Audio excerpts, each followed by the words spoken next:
بسم اللہ الرحمن الرحیم۔ صرف 5 منٹ کا مدرسہ قرآن و حدیث کی روشنی میں 19 ربیع الثانی۔ نمبر 1، اسلامی تاریخ۔ حج کے موسم میں اسلام کی دعوت دینا۔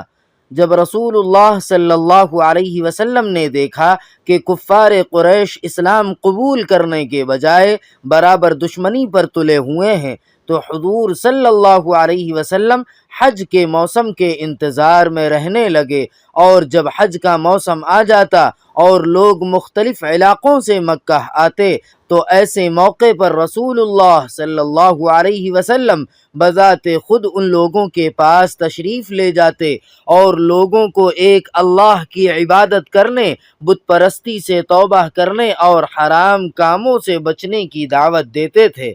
کفار قریش تمام لوگوں کے دلوں میں حضور صلی اللہ علیہ وسلم اور آپ صلی اللہ علیہ وسلم کی دعوت کے متعلق نفرت ڈالنے کی خوب کوشش کرتے تھے۔ خود آپ کا چچا ابو لہب آپ کے پیچھے پیچھے یہ کہتا پھرتا تھا کہ اے لوگو، یہ شخص تم کو بتوں کی پوجا سے ہٹا کر ایک نئے دین کی طرف بلاتا ہے، تم ہرگز اس کی بات نہ ماننا۔ مگر رسول اللہ صلی اللہ علیہ وسلم تمام مصیبتوں اور ان کی مخالفتوں کو برداشت کرتے ہوئے اسلام کی دعوت لوگوں تک پہنچاتے رہے اور دین حق کی سچائی اور شرک و بت پرستی کی خرابی کو واضح کرتے رہے۔ بعض لوگ تو نرمی سے جواب دیتے، لیکن بعض لوگ بڑی سختی سے پیش آتے اور گستاخانہ باتیں کہتے تھے۔ اسی حج کے موسم میں ایک مرتبہ قبیلہ اوس و خزرج کے کچھ لوگ مدینہ سے آئے ہوئے تھے، جن کے پاس تشریف لے جا کر آپ صلی اللہ علیہ وسلم نے اسلام کی دعوت دی۔ ان لوگوں نے اسلام قبول کر لیا اور آپ کی مدد کا وعدہ کیا۔ نمبر 2، اللہ تعالی کی قدرت۔ بحر میت۔ ملک اردن میں چھوٹا سا ایک سمندر ہے جس کو بحر میت یعنی ڈیڈ سی کہتے ہیں۔ اللہ تعالی نے قوم لوط کی بستیوں کو پلٹ کر ایک گہرے سمندر میں تبدیل کر دیا، جس کے پانی کی سطح عام سمندروں کے مقابل 1300 فٹ گہری ہے۔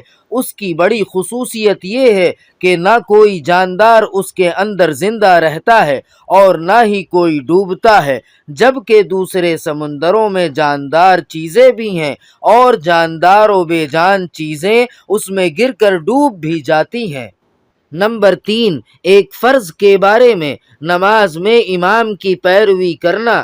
حضرت ابو ہریرہ رضی اللہ تعالی عنہ فرماتے ہیں کہ رسول اللہ صلی اللہ علیہ وسلم ہمیں سکھاتے تھے کہ نماز میں امام سے پہلے رکن ادا نہ کیا کرو۔ فائدہ: اگر امام کے پیچھے نماز پڑھ رہا ہو تو تمام ارکان کو امام کے پیچھے ادا کرنا چاہیے، امام سے آگے بڑھنا جائز نہیں ہے۔ نمبر 4، ایک سنت کے بارے میں۔ سجدہ کرنے کا سنت طریقہ۔ رسول اللہ صلی اللہ علیہ وسلم جب سجدہ فرماتے تو اپنی ناک اور پیشانی کو زمین پر رکھتے اور اپنے بازوؤں کو پہلو سے الگ رکھتے اور اپنی ہتھیلیوں کو کاندھے کے برابر رکھتے۔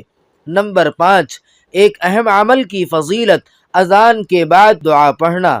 رسول اللہ صلی اللہ علیہ وسلم نے فرمایا، جو بندہ اذان سنتے وقت اللہ سے یوں دعا کرے: اللہم رب هذه الدعوة التامة والصلاة القائمة آت محمدا الوسيلة والفضيلة وابعثه مقاما محمودا الذي وعدته، تو وہ بندہ قیامت کے دن میری شفاعت کا حقدار ہو گیا۔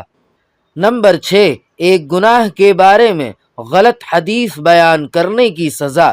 رسول اللہ صلی اللہ علیہ وسلم نے فرمایا، میری حدیث کو بیان کرنے میں احتیاط کرو اور وہی بیان کرو جس کا تمہیں یقینی علم ہو۔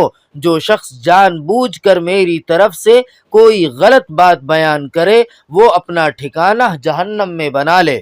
نمبر 7، دنیا کے بارے میں۔ تھوڑی سی روزی پر راضی رہنا۔ رسول اللہ صلی اللہ علیہ وسلم نے فرمایا، جو شخص اللہ تعالی سے تھوڑی روزی پر راضی رہے تو اللہ تعالی بھی اس کی طرف سے تھوڑے سے عمل پر راضی ہو جاتے ہیں۔ نمبر 8، آخرت کے بارے میں جہنمیوں کا کھانا۔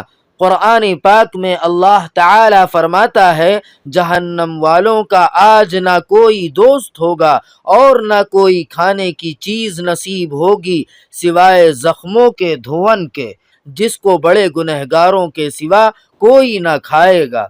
نمبر 9، طب نبوی سے علاج، نمونیا کا علاج۔